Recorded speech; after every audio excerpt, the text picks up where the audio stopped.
Welcome to the Archives of Information Technology. We're here to capture the past and inspire the future. It's Thursday, the 26th of April, 2018. I'm Richard Sharpe, and I've been covering and researching the IT industry since the early 1970s. I happen to be in Cambridge, Silicon Fen as it is called, and our subject today, Dr. Hermann Hauser, happens to be in London. Such is his importance that he was called there last night when I was up here. But technology connects the two of us, and hopefully then the sound quality, although not up to its normal high quality in the archives, will be enough for you to relish his contribution. And what a contribution it has been as well. He is, for instance, known as a co-founder of Acorn. He's known for helping develop the BBC Micro. He's known for spinning out ARM. He is a KBE, a CBE, a Fellow of the Royal Society. And I could go on, but we don't have enough time in the day to go on with the awards and accolades that have descended on him as a result of his work. Dr. Hauser, you were born in Vienna in October 1948. What did your parents do? My father was a wine merchant, and a wine wholesaler, I should say, in the Tyrol. And my mother was Viennese. So I've grown up with a bilingual and bicultural background right from the start. And where did you go to school in Vienna? No, my mother moved to the Tyrol to join my father when they got married. So actually, although I was born in Vienna, I grew up in the Tyrol, and that's where I went to school in a place called Bowery. And that was more rural than an urban setting, was it? Very much so. In fact, it was not even Bowery itself, which at that time was 6,000 people, but it was a suburb of Bowery, which had about 200 people and probably more cows than people. And what was the quality of education there? Well, the primary school, I remember, was a very simple school, really. And because it was such a small school, I remember we had 4 years in one class. So I don't think the sort of detailed personal attention that we got was very good. I then went to the gymnasium in Kufstein, and I think that was a fine education, and I'm very grateful for it. And was that a selection process, or did you just move automatically to that higher level of school? No, in fact, it was quite a dramatic selection process, because the gymnasium had an entrance exam, and the teacher that I had at the primary school was told that I was going to do this entrance exam by my mother, I think a month or two before the entrance exam was due. And he was horrified because he thought I would fail. And my mother insisted that I go to the gymnasium rather than the Hauptschule, which would have been the normal way to go. The gymnasium was really for, the bright kids. And I then got some special tuition and only just scraped through. Did you think you would get there? I didn't know, because although I always had a bit of an aptitude for mathematics and physics, I did struggle with German. So, and that was indeed the one problem that I had at that time. How did your parents contribute to your moulding of your character? Well, my mother has always been very keen on education. Neither of my parents were university educated. So my mother in particular was very keen that I would go to the gymnasium, not just the Hauptschule. So she really pushed this hard.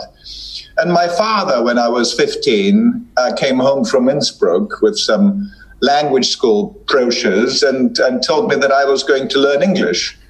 And I said, well, Father, but why should I learn English? And he said, well, English is the most important language in the world now.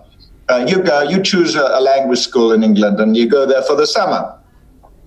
So I went through all these brochures, and Exeter and Cambridge were the last choice. And I knew nothing about Exeter, but neither did I know anything about Cambridge. I didn't even know there was a university there, because as a 15-year-old, why would you? But the train connections to Cambridge were more convenient than the ones to Exeter, and that's how I ended up in Cambridge at student school. And then you went back to Austria for your university education. Yes, I did. My first degree in physics I have from the University of Vienna in the Boltzmanngasse. And that was a wonderful 3 years there, which I enjoyed very much, because it is, of course, also so history-laden with Boltzmann, Mach, Schrödinger, all these great physicists. And I remember working on the blackboard that Boltzmann used to use in the theory department. So it was a very nice time. Did you indulge in the cultural life of Vienna as well? Yes, my family, my mother's family was still there, and their relatives, of course, and they always had subscriptions to the Burgtheater, which is our national theatre, and the opera, which is arguably one of the best operas in the world, and then, of course, the famous Musikvereinssaal, which is, the Austrians think, the concert hall with the best acoustics in the world, and I'm sure it's very good acoustics. Well, actually, the acoustics is a very interesting case. Later on in life, I befriended a New Zealander who is one of the great acousticians in the world, and he designed a number of the great concert halls all over the world. And he told me that this particular structure of the Musikvereinssaal, which is basically two cubes, is close to ideal for the reverberations that you need in order to have a high-quality concert hall. And you decided to do a PhD and decided on Cambridge. Yes, I did, because I had fallen in love with Cambridge after this period of being at language schools for a number of summers. My father also sent me to Paris to learn a bit of French during that period. But Cambridge really became a place that I really rather liked. So I wanted to return there to do my PhD. And fortunately, I could do that, and I did that in the Cavendish laboratory. I presume it was that period that you met your first computer. Yes, it was indeed. There was a wonderful group of people that banded together in the Cambridge microprocessor group. And microprocessors really were a sort of inspiring, an inspiring component, because a microprocessor was so cheap that people, ordinary people with an interest in computing, could buy a microprocessor and build a sort of homebrew kit and compute. Whereas computers until then had to live in air-conditioned room and were only accessible to PhD students or professors, and you had to have special permission to use a computer. And here you could build one yourself and use it yourself. It was one of those revelations that people just were very excited about, and I joined that microprocessor group and got to know many bright people that then later joined Acorn and produced all these wonderful products for us. You were 30 when you joined Acorn. Can you sketch the development of your career from the end of your PhD until the formation of Acorn in 1978? Yes. Well, first of all, I should say that because Austria still had national service, of course, I had to spend some time in the army. So that lost me a year. Then the transition to Cambridge, I think I finished my PhD in 76 or so. Then I was a research fellow at the Cavendish laboratory before starting. Actually, it was called, the first company was called CPU, for Cambridge Processor Unit Limited, in 1977. So I was 29 then. And then a year later, we started Acorn Computers, and we finally merged the two companies into one. What was the incentive to be so adventurous and entrepreneurial? Well, as I later found out, one of the best correlations, of course, is whether your father was an entrepreneur or not, and mine certainly was. He built this wine wholesale business that he actually inherited from his father, but it was a very small outfit then, to a company of 30 people. And he was very entrepreneurial and very productive throughout his life. So he always built something. He always did something new. He produced many schnapses. So we had a distillery. We produced champagne. We produced fruit juices. He was just very entrepreneurial himself. And then one of the wonderful things about the Cavendish Laboratory, which is our physics department in Cambridge, is that I think the Cavendish itself has always been very entrepreneurial, very supportive of researchers that wanted to try new things and different things. And I suppose that culture helped me, then branch out and start a completely new company. I should say with Chris Curry, the partner that I did this with was also very much an entrepreneur and a like-minded person that I could do this with. Before the European Union descends upon us, I better for the record say that your father couldn't have made champagne, he made his sparkling wine. He did indeed, and it wasn't called champagne. Of course, we used the German word for champagne, which is Sekt. Excellent. So, 78 was the big takeoff year with the formation with Chris Curry of Acorn. Who did you think your first users were going to be? Well, I often think about whether I would have invested in if I came to myself now, would I have invested in Acorn Computers if I'd come to myself? And the answer would have been a clear no, because at that time, we now need business plans. We need a clear vision of what we were doing. Well, we did actually have a clear vision, but that was it. There was no business plan. And the vision was that it's all happening in microprocessors, and we wanted to be part of it. That we would produce the world's most successful microprocessor was really not part of the business plan, or we could never have expected that. But of course, it turns out we did with the ARM, which now sells Intel 20-1. So it was really the excitement of participating in what clearly was a new wave in computing that brought computing to the ordinary man.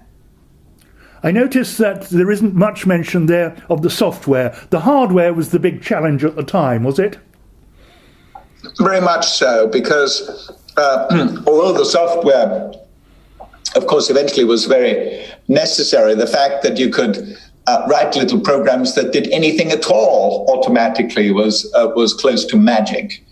So the fact that we then had to produce all these different layers, like an operating system and applications and user interfaces and network protocols, which we all did. And we also had a subsidiary called Acorn Soft, which produced games and word processors and spreadsheets. This all came later and, in fact, became a major part. In fact, it probably was then the majority of developers in Acorn that were actually software developers rather than hardware developers. What was your major role in Acorn?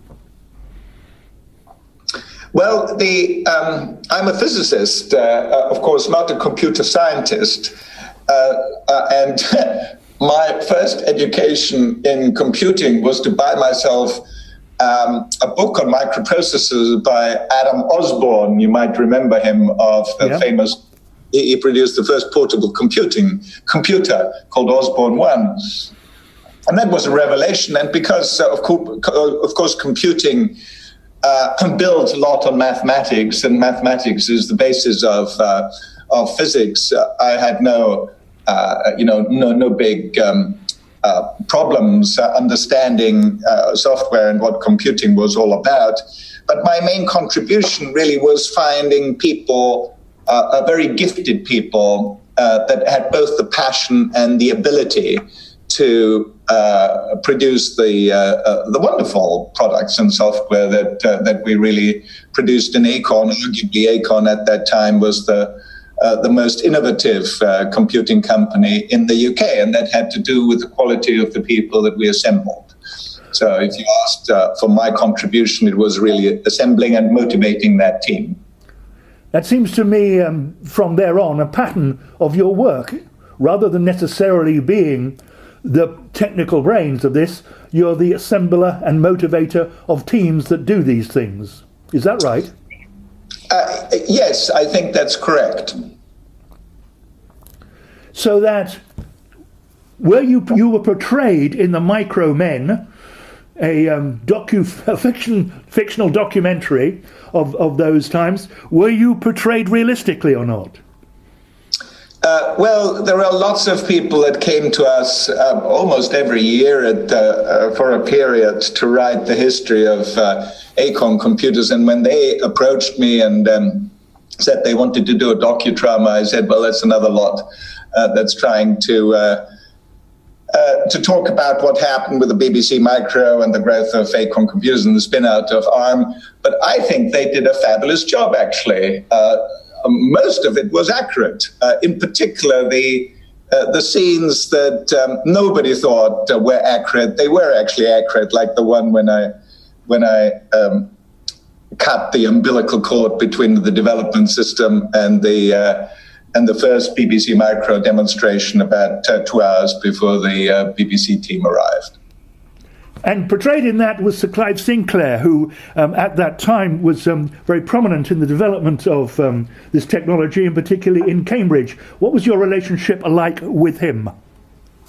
Well, one of competition. So he was the main competitor in Cambridge, and he also was Chris Curry's boss before he left Sinclair. So Chris Curry had a lot of the Sinclair genes in him in terms of being very innovative, of knowing the supply chain and knowing how to advertise and market the products. So we owe a lot to Clive Sinclair.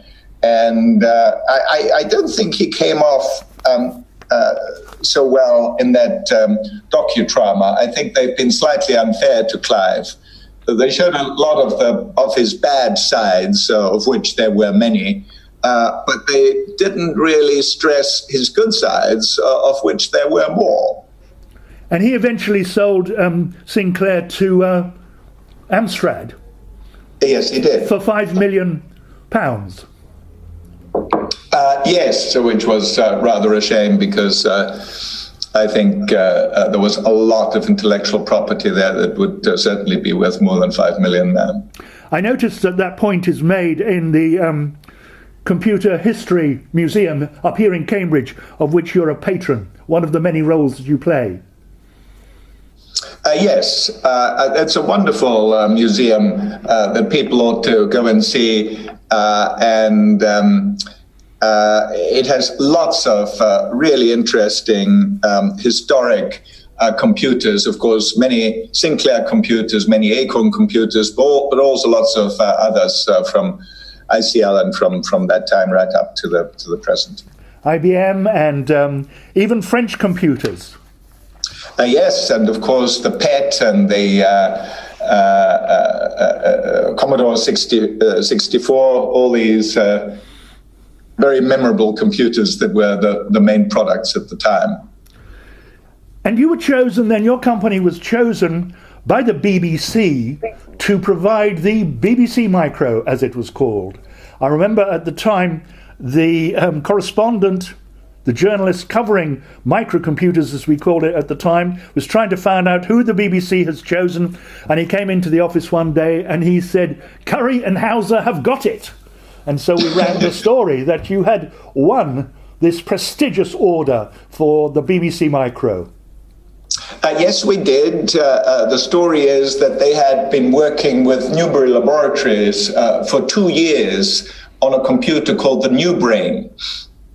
And after 2 years, they still didn't have a working prototype. So they decided to go out to 6 companies. Now let's see if I can remember them. There were, of course, Sinclair, Tangerine, Dragon, of a Welsh company, Orange, I think, New Brain, and NASCOM. I think I got that roughly right. And Sinclair, of course, told them that they should look no further. There is no option for them but to adopt the Sinclair computer because it was the best in the world. We were rather more humble and said, well, what's your specification? And of course, they had everything in the kitchen sink in the spec.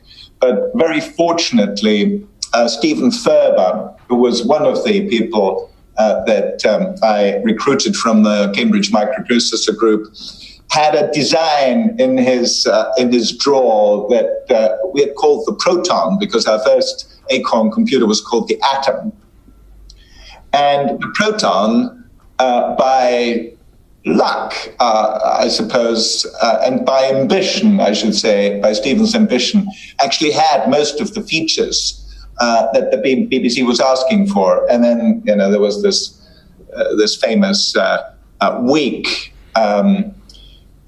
where on Monday the BBC group came to us and told us the specification of the machine that they wanted, and they said they would return on Friday to discuss it more. I then said, well, guys, can we build a computer by Friday? I phoned up Stephen and said, do you think that's possible? He said, absolutely no way. We cannot do that. So I phoned up Roger and said, I've just been talking to Stephen. He says, if we really work hard, we might be able to do it by Friday. And Roger said, you must be crazy. There's absolutely no way. But if Stephen is in, I'm in. And then we worked for 3 days and 2 nights to get this going. And it worked, and I think the BBC was impressed that they got something in 1 week, and they'd been working with Newbury Laboratories for 2 years and still didn't have a prototype. Why weren't they able to do it over 2 years? Well, I think this is a sort of secret of the Cambridge phenomenon, that we do have access to extraordinarily gifted people. And if you get these, 5-star wizards and you put them together and you really motivate them, they can perform miracles. And they did. It was simply the people. And also, what is it about Cambridge that creates this silicon fen approach? Is it the water? Is it the air? Is it the flat landscape? What is it? It's a 800-year-old filter. So if you have a nation of now 66 million people, and you pick the top 3,000 of such a big nation every year, and you keep this up for a few hundred years, it is not surprising that you end up with a high concentration of very gifted people. I think that's it. It's rather like the greens in front and in the middle of the colleges. As tourists come in and say, how do you get the green so green? And he say, well, you put the seed down 300 years ago and you keep mowing it. That's it. That's the way to it, isn't it? This then boosted your company tremendously. You had some management difficulties in fulfilling orders sometimes, and sometimes you, I understand, were dealing with rogues. So Chris Curry has said in his contribution to the archives, which we have so far. Yes, this is indeed the case. People were coming up and saying, we want large amounts of your computers, and they were buying them wholesale from you. What was your chain to market? What was your distribution pattern and your distribution model at that time? Well, it was actually the Sinclair model to start off with, which was to advertise in magazines like Practical Computing, Practical Electronics, and with full-page ads, which were very expensive, and then people would buy it mailed order from us. So this was, of course, very very cash effective, because people would pay for the computers, and then we had 3 weeks to send them out. So the working capital cash flow was very good. And later on, of course, we went through all the normal distribution channels like Dixon's and British Home Stores and all the the major distribution chains in the UK. And across in the United States, two things were happening. One in the long term had a tremendous impact, was that through the same type of process around Silicon Valley, Apple was being formed. And IBM was beginning to look at the market and decided on a completely new process of development for the IBM PC. And eventually the shoe fell, did it not? And IBM entered the market. Yes, they did. They actually coined the phrase personal computer. It was the IBM PC. Things weren't called personal computers before. They were called home computers or microprocessor kits. And they found, because IBM was such a big name, they finally became the standard. And you decided not to follow that standard? Wisely, yes, we did not, because that standard meant that the only differentiation that hardware vendors had was price. And the reason why Acorn survived for another 10 years after the IBM PC was launched is that we had our own operating system, which actually was much more efficient than the Microsoft operating system. And we had developed a new processor for ourselves, which was much better than the Intel processor, especially when it came to graphics, and that was the ARM chip.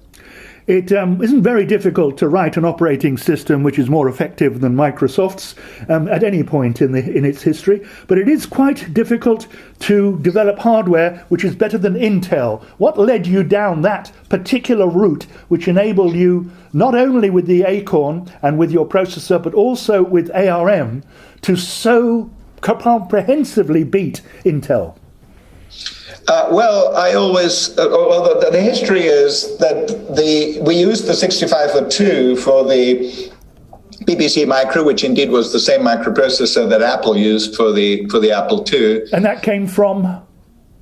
That came from quite a few companies. It was very close to the 6800 from Motorola. Yes, okay. But it was produced by companies like Western Digital and a few others. But it was by far the nicest microprocessor with the nicest instruction set. But it was an 8-bit microprocessor, and it wasn't powerful enough for what we wanted to do with our next generation computers. So we then evaluated all the 16-bit and 32-bit computers that were available at the time, which was the 68,000 from Motorola, the 8086, actually the 8286 from Intel, and the 32016 from National Semiconductor, which was actually architecturally the nicest one that we want to go to.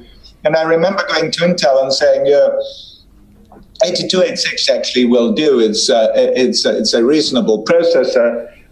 You just screwed up the pinout, because you put both the data bus and the address bus on the same pin.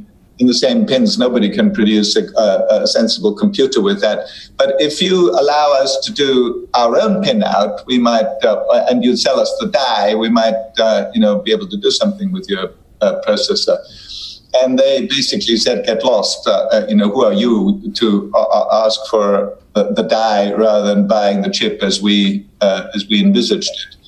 And because we were riding rather high and we're very young and arrogant, we said, well, you get lost, we'll do our own. So if they had given us the die at the time, the ARM would not exist. So we produced the ARM because we really couldn't find a processor that we felt had the right performance and architecture that we needed for the next generation Acorn computers. And then I gave two advantages to our design team that neither Intel nor National Semiconductor or Motorola ever managed to give to their design teams. And the first advantage was I gave them no people. So it's the only microprocessor in the world that was designed by just two people, Steve Ferber and Sophie Wilson. And the second advantage I gave them was no money, because we didn't have any. So rather than 50 people burning through many millions of pounds, we had to keep things incredibly simple and cheap. As it turned out, this coincided with an architectural breakthrough at Stanford and Berkeley by John Hennessy and Patterson at Berkeley, called RISC, for Reduced Instruction Set Computer. And when we got the papers that Andy Hopper, actually, who is head of the computer lab now, realized that RISC was very important, sent us the papers. I was in Silicon Valley, heard that this was a fantastic breakthrough. And then our two geniuses looked at these papers and said, yeah, that's so simple, we can do it ourselves. And we did. And the breakthrough was really quite stunning. Just to give you one parameter, the Z80, which was one of the most popular 8-bit processors at the time, used actually in the Sinclair computers, had 30,000 transistors. The ARM1 also had 30,000 transistors, but the performance with the same number of transistors was actually 20 times that of the Z80. So it was a stunning architectural feat to get so much more performance out of the same number of transistors. Are you now, therefore, a believer in small, tight development groups who are highly focused and under some degree of pressure? Very much so, yes. This has been the theme of many projects that I've been involved in since then, and it's also something that I look out for when I invest in companies now. There was a large Italian computer maker and an office equipment maker called Olivetti. And Olivetti became one of the number one IBM compatible vendors, certainly in Europe, and was awash with cash, and came and recruited you, in effect. Yes, they did. But the way this came about, they also bought a majority of Acorn Computers at the time. We were a publicly quoted company. We got into financial difficulty. We actually needed to be rescued, and Olivetti rescued us. And in these negotiations, they realized that Acorn had an R&D department which was the envy of Olivetti, and they asked me to become VP of research for the whole Olivetti group. Olivetti was riding high. It was the number one PC company in Europe. It was a 7 billion euro company at the time, with a very charismatic leader in Carlo De Benedetti. And El Serino Piol, who was the vice chairman of Olivetti, became chairman of Acorn. And we struck up a very strong personal relationship. He sort of called me his younger brother, and he wanted me to do this. And I did, and I spent 3 years at Olivetti. They were 3 of the best years of my life. So you have been working with small startups, you've been working with small groups, and suddenly you jump into this corporate arena of Olivetti, an Italian company, well known for its internal fights, well known for a huge amount of energy spent on the political arena. How did you survive those 3 years? Well, I suppose because I had this very close relationship with Serino Piol and also Carlo De Benedetti, and I set up 7 research labs for them all over the world. There were 5 in Italy, 4 in Italy, 1 in Cambridge with Andy Hopper, which became spectacularly successful with a number of spin-outs, one becoming a $5 billion company. There was Virata. 1 in Nuremberg because Olivetti had bought Triumph-Adler, and 1 in Silicon Valley, which also became a great laboratory. So I provided Olivetti with the research capability that they really didn't have, because their history, of course, was in typewriters. So I never had any problems of any kind within Olivetti. I always got the support that I needed right from the top. And I think the divisions liked what I was doing as well, because they saw that we were coming up with new innovative ideas that benefited the whole company. And you were Vice President of Research, and you set up Olivetti Labs here in Cambridge. I remember going to it.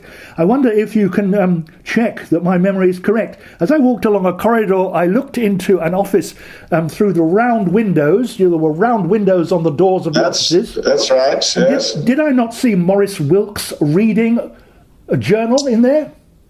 You did indeed. So Maurice was the head,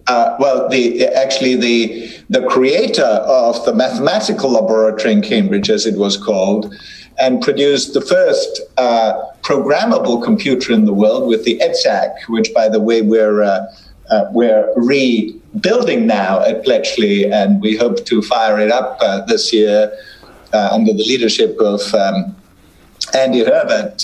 We're very excited about this project. He then went to DEC, to Digital Equipment in America for 5 years, and then decided to return to Cambridge and came to me to see if, and Andy Hopper, who was the head of the computer lab at the time and the head of the Olivetti Research Lab, and said if he could work with us. And I remember going to him with a contract and said, Maurice, here is the employment contract. If there is anything that you'd like to change, just tell me. I'm very happy to change things. So he took this contract and said, Hermann, you're a young man in a hurry. I'm an old man in a hurry. Signed it and gave it back to me. And here he was, by then probably in his 70s. Yes, he returned at the age of 70, and he remained very productive for another 10 years. Is that a sign of what you're going to do?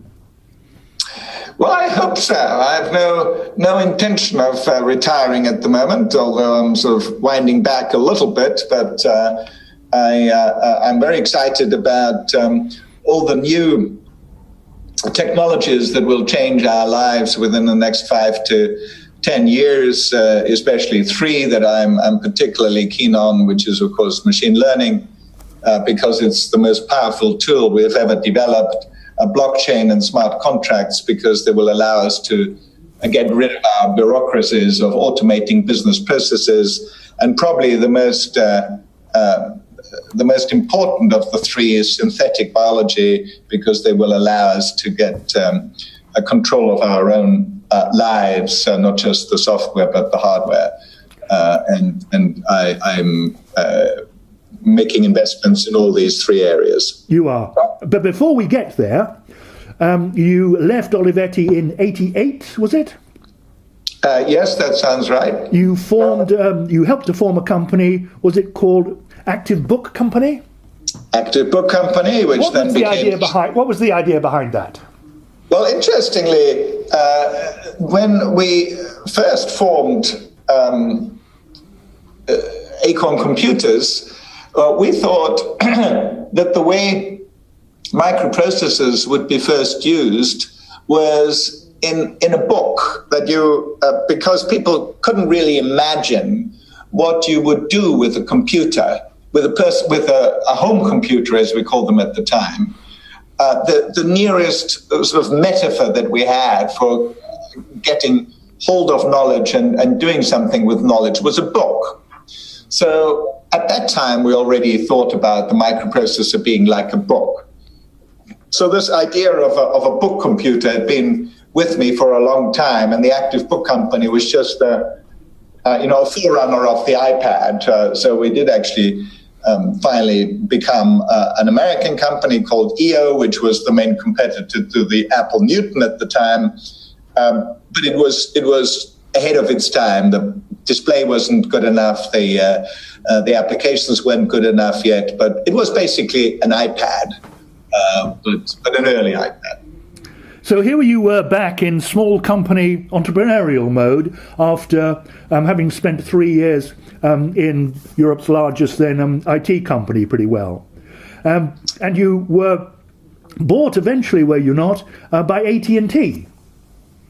Yes, we were indeed. It was Bob Kavanagh who was actually, it was quite a remarkable event for me how we got the AT&T investment in the first place, because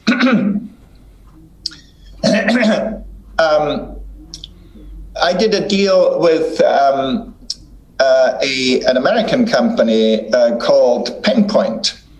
Because, of course, in those days, this book computer was mainly, one of the ideas was that everybody, or a very high percentage of people knew how to write. So if we could do a computer where you could write on the display, that will open up the market substantially again, because anybody who could write could then use the computer. And there was an American company that was riding high called Penpoint, and they had a hardware division. And Penpoint was financed by Kleiner Perkins. I did a deal with Kleiner Perkins that we merged the hardware division with Active Book Company into a company called EO. And because they had a close relationship with AT&T, Bob Kavanagh in particular, the CFO of AT&T, who was one of the supporters of Sun, and Bernie Lacroute was one of the Sun people. And of course, Vinod Khosla was one of the Sun founders at KP. We did that deal, and that was about to go through. And what happened then is AT&T bought NCR for $7 billion. It was one of the biggest acquisitions at the time. And NCR had a pen computing division. So then Kavanagh had to make a decision on whether he was going to have two pen computing activities in AT&T, or whether he would not do the EO deal. But the only people who could decide whether to do both or just one, of course, was the board of AT&T, because any division would have a potential conflict of interest. So here I was traveling with my slides on the Active Book Company to asking Ridge, presenting this project to the chairman of AT&T, Alan, to the CFO of AT&T. Now, AT&T, you will remember this, was the most important company in the world at the time. It was also one of the biggest companies in the world. So to present to the chairman of AT&T was a very unusual event. So I had 4 board members there with my slides, and they just loved this vision of pen computing, and they decided that AT&T was big enough to have 2 pen computing divisions, and they invested in EO, and it was just one of the great experiences of my life. AT&T was allowed to do something as IBM was allowed to do something. They were allowed to get into each other's marketplaces. So AT&T went and bought NCR's computer division, probably yes. not the smartest thing it has ever done, and IBM was allowed to drift into and fight in telecommunications. Yes, indeed. And I will also never forget, when we launched the EO pen computing in Las Vegas, of course, a key component of our EO was that you could write on the surface, but it had a data channel to the mobile phone network. Now, the mobile phone, it was a thing called CDPD. Long before we had 3G or GSM or anything like that, it was an analog a data channel, which was very slow and actually didn't work very reliably. And it was the early days of mobile computing. So we had to demonstrate this on the stage in Las Vegas. And so what we were going to demonstrate is that we were sketching a roadmap of where we're going to meet, and we were going to transmit this sketch over the mobile phone network into somebody in the audience. Now, AT&T was, of course, absolutely scared that this wouldn't work, because actually it didn't always work. So being AT&T, what they did is they shut down the mobile phone network in Las Vegas and reprogrammed it so that only one call would go through during that hour that we had. Now, this is unimaginable at the moment, of course, because everybody uses mobile phones. But in those days, maybe there were 10 or 20 people using mobile phones in the Las Vegas region where we were, so they could do that. And lo and behold, the call went through. The person in the audience could show that it had received the sketch. And the journalists were very impressed because this was the first time, never been done in the world. So it was all very exciting. It must break your heart today to see people texting on these very small screens with their thumbs then. Well, indeed it is. And as you know, that's a complete fluke that SMS was indeed included in the GSM standard. It was just one of the engineers thought that this was a neat thing to do, and everybody thought, well, a stupid extra feature, why should we have that in? But he managed to box it through. 1990 is an important year for you and for Silicon Fen. It was the spin-out of ARM. Yes, indeed. I was working on the Active Book Company at the time, which became EO later, and I met Larry Tesler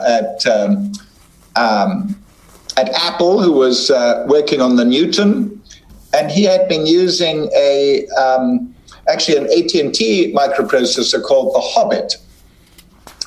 And AT&T Microelectronics had a microprocessor before that they pushed and then abandoned. And Larry, rightly as it turned out, was worried that they would do the same with the Hobbit. Although the Hobbit was a good processor. In fact, we did lots of performance comparisons with the ARM, and there was very little to choose between the Hobbit and the ARM.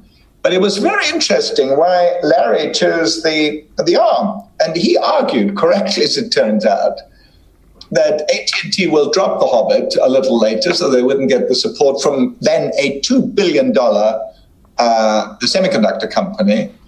And he argued that a little Cambridge company called ARM will never abandon its processor because it's the only thing they could live by, so they will make it work.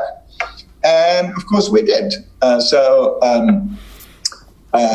invested $1.5 million for 43% of ARM. And John Scully is on record, you can find that on the internet, saying that if Apple had not been able to sell that $1.5 million stake for $800 million when they were in deep financial trouble, Apple would not have survived. So interestingly, Acorn, one of the competitors of Apple at the time, contributed to Apple's survival. And it was remarkable, the technology itself, was it not? Because I understand that you were trying to lower the amount of power that the processor needed, and you came to the conclusion that actually it didn't need any direct power at all. It was taking power from the inputs coming from peripheral devices. Is that right?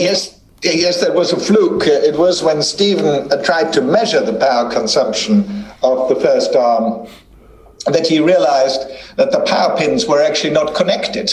So we thought, well, that's rather good. It's one that we've got a processor here that doesn't need any power at all. And as you say, the secret for why the thing actually worked quite well was the leakage currents through all the other pins was enough to power up the chip. So we knew that we were onto a winner on the power front. And you were onto a winner because it could be driven by batteries. It did not have to have mains. It could therefore be mobile. It could therefore be in billions of mobile devices and not tied to the desktop.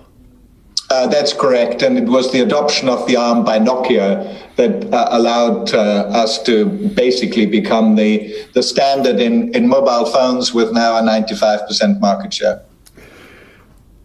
Some years later, you formed Amadeus Capital after going through a number of ventures. Is this a nod towards Mozart? It is, yes. It was actually my business partner, Anne Glover, who came out with the name, because I wanted to call it Cambridge Technology Fund. And she said she didn't like Cambridge and she didn't like technology, but fund was all right. So she didn't like Cambridge because, of course, it was too restrictive. We were a venture fund for all of Europe, and technology she thought was a little bit too restrictive as well. So then I said, well, Anne, if you don't like this, you've got to come up with a better name. And she thought that Amadeus was a good name and had the Austrian connection, so that's what we settled for. That was 1997. You have said in other places that you choose your investments by gut instinct. Well, not only, but that plays an important part. Of course, I've got three main criteria. One is the size of the opportunity, the size of the market, because unless it's a big play, it becomes very hard to build a substantial company. The second criteria is the quality of the team, and I always look for at least 1 star because it's so much easier to put a world-class team around the star because everybody wants to work with good people. And the third criteria, sadly, for a propeller head like me, is the technology.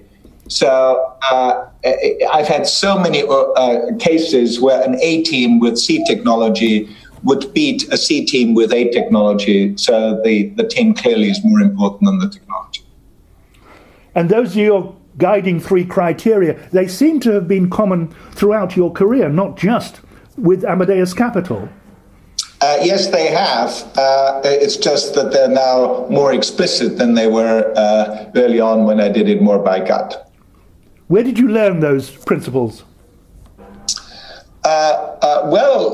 That's a very good question. I think it's, again, the sort of history of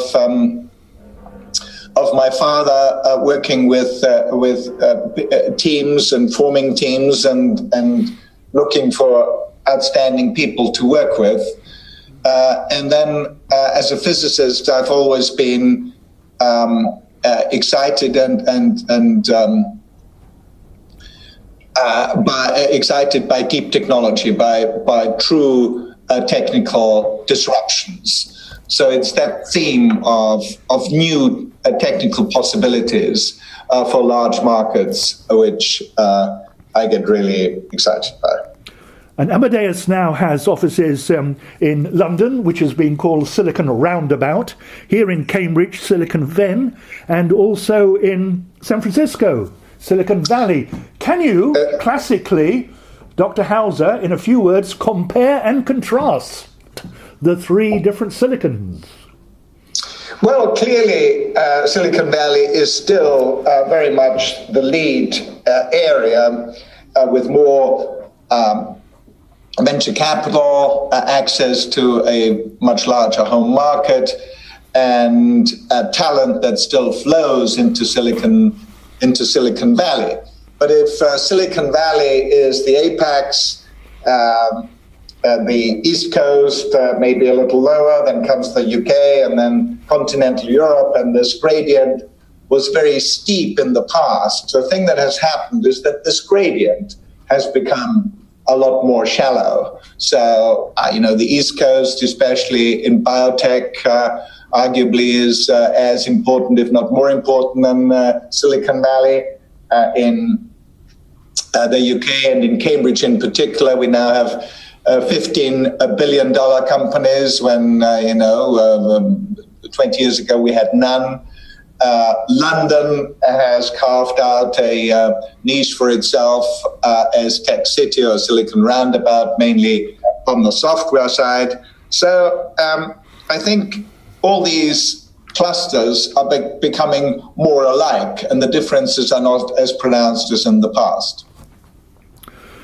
What is the biggest success you would like to be known for in your career so far? A career which I understand isn't over. Well, thank you very much for saying that. I very much intend to do some more interesting investments, in particular also in biotech. Now, I think the thing that I'm proudest of is that the BBC Micro contributed to the education of a nation and creating a whole generation of software programmers that then produced lots and lots of interesting companies in the games industry, in the software industry, and being involved in a product that has had such an impact on a complete nation, I think is very rare, and I'm very grateful that I was allowed to be involved in that. What has been financially most rewarding, of course, is ARM, which was sold to software for $30 billion. So it's financially the greatest success, and the greatest success also in global terms, because last year we sold 20 billion ARMs, so we sold 3 times as many ARMs as there are people in the world. So it's, that's probably the most remarkable thing. But the thing that long term maybe will have the greatest impact is revolutionizing gene sequencing with Solexa, where we reduced the cost of gene sequencing from $10 million when we started to under $1,000 now, and 90% of all the gene sequencing in the world is now done on our machines. It was sold to Illumina, it's now the Illumina machine. And if I look forward, the investment that I'm most excited about in terms of its impact for mankind, if I can be so grand, is a company called Evonetics, which again uses some of the Solexa team to do to gene synthesis what we did to gene sequencing.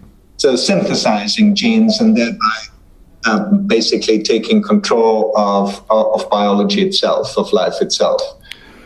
This is both a dangerous but also a wonderful thing to do in terms of healthcare and improving the basic human condition. So the company is called, or the partnership is called Amadeus Capital Partners. You provide capital. What else do you actually provide to people apart from investment? Yes, there are 2 things that I think venture capitalists ought to provide for their investee companies other than money. One is to help them with the network that we've built up over many years. So we know most people in the industry and the sectors that we invest in. And the other is help with the business model, because we've got to think through the business models of all our portfolio companies. But the individual companies only have got to get their business model right once. So we're not any smarter than the people in the companies. We just have a lot more data. Is it absolutely essential that you understand the technology? Or maybe I should put this question to you in a different way. Would you ever allow Amadeus Capital to invest in a technology that you personally didn't understand? Oh, of course, and it happens all the time, but it's one of my partners that has to understand it. So, and by understanding, I don't mean understanding in every little detail and being able to write papers about it and contribute to the technology itself, but understand the basic principles and the main characteristics of the technology to see where these new technologies can steal a march on the other technologies that are on the market, and can they really produce the USP that is necessary to make the company successful? Can you tell me what the biggest mistake is you have made so that you can advise other people not to make it?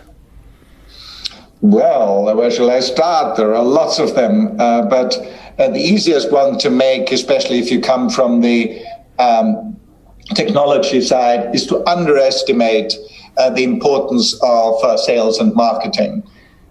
This, of course, is a particular problem in Cambridge, where people are very excited about technology and they produce very good technology solutions. And I remember having conversations with some of our engineers who argued that it must be a lot easier to take 1 or 2 of our brilliant engineers and take them and teach them a little bit about marketing than taking one of these brain dead marketing people and explain brilliant engineering feats to them.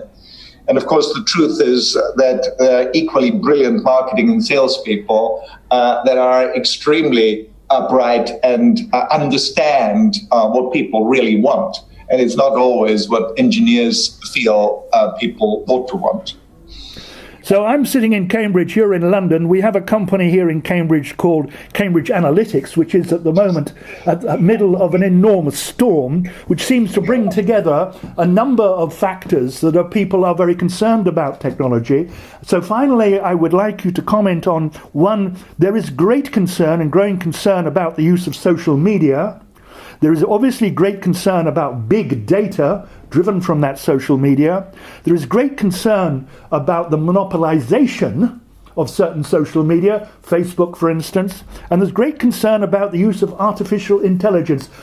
Are these just a temporary concerns, or do they show that there is some deeper malaise about the technology that we should be aware of? I think these are very good questions, and I think it's very important that we have this discussion now. Arguably these artificial intelligence in particular and machine learning is by far the most powerful tool that mankind has ever developed, and it can be used for good and for bad like any other technology that we have developed. And at the center of all this, of course, is access and availability of data.